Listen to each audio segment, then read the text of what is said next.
ನೀವು ನಂಬ್ತಿರೋ ಬಿಡ್ತಿರೋ ಬೆಂಗಳೂರಿನ ಹೃದಯ ಭಾಗದ ಕೇಂದ್ರ ಬಿಂದು ಆದಂತಹ ಮೆಜೆಸ್ಟಿಕ್ನ ಬಳಿ ಇರುವಂತಹ ಏನು ಟೌನ್ ಹಾಲ್ ಅದರ ಮುಂಭಾಗದಲ್ಲಿರುವಂತಹ ಪಾರ್ಕ್ನ ಬಳಿ ಮುಂದೆ ರೀಸೆಸ್ ಮಾಡ್ತಾರೆ, ಅಂದ್ರೆ ಮೂತ್ರ ವಿಸರ್ಜನೆ ಮಾಡ್ತಾರೆ ಅಂದ್ರೆ ನೀವು ನಂಬ್ತೀರಾ?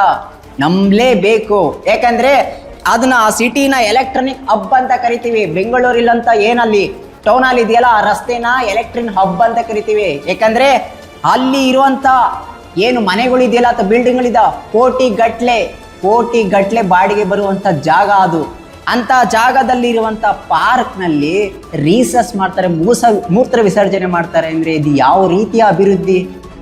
ಒಂದು ಕಡೆ ಈ ರೀತಿಯ ಪಾರ್ಕ್ ಮುಂದೆ, ರಸ್ತೆ ಮುಂದೆ, ಅಷ್ಟು ಚೆನ್ನಾಗಿರುವಂತ ಪಾರ್ಕ್ ಮುಂದೆ ರಿಸರ್ಚ್ ಮಾಡ್ತಾರೆ, ಮೂತ್ರ ವಿಸರ್ಜನೆ ಮಾಡ್ತಾರೆ ಅಂದ್ರೆ ಅಲ್ಲಿ ಮೂತ್ರ ವಿಸರ್ಜನೆ ಮಾಡಿದ ಪಕ್ಕದಲ್ಲೇ ಶೌಚಾಲಯ ಇಲ್ವಾ ಅಂತ ನೀವು ಕೇಳ್ಬೋದು. ಖಂಡಿತ 2 ಶೌಚಾಲಯ ಇದೆ, ಒಂದಲ್ಲ 2 ಶೌಚಾಲಯ ಇದೆ.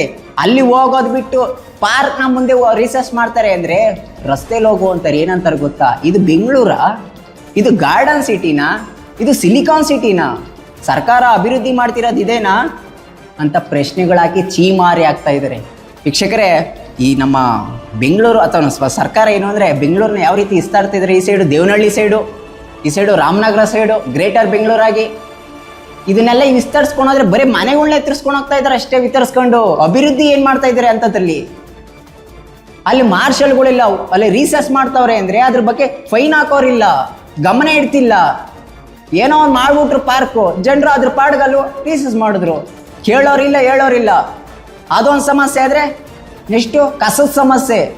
ಇಡೀ ನಮ್ಮ ಬೆಂಗಳೂರಿನ ಯಾವುದ್ರ ಬಗ್ಗೆ ಹೇಳ್ತಾ ಇದ್ರೆ ಕಸ, ಸ್ವಚ್ಛತೆ ಇಲ್ಲದ ಬೆಂಗಳೂರು ಅನ್ನೋ ಸ್ಥಿತಿಗೆ ಬಂದಿದೆ. ರಸ್ತೆಯಲ್ಲಿ ನೋಡ್ಬೋದು ಅಲ್ಲೆಲ್ಲೇ ಕಸದ ಎಸ್ತೋಗಿರೋವಂಥದ್ದು. ಜನರಿಗೆ ಸಿವಿಕ್ ಸೆನ್ಸೇ ಮರ್ತೋಗಿದ್ದಾರೆ. ಫಸ್ಟ್ ಸರ್ಕಾರ ಅದನ್ನ ಸಿವಿಕ್ ಸೆನ್ಸ್ನ ಕಳಿಸ್ಕೊಡಿ. ನೀವು ಅದನ್ನೇ ಮಾಡದೇ ಇರೋದು, ನೀವು ಇನ್ನೇನು ಅಭಿವೃದ್ಧಿ ಮಾಡಿದ್ರೆ ಚಂದ.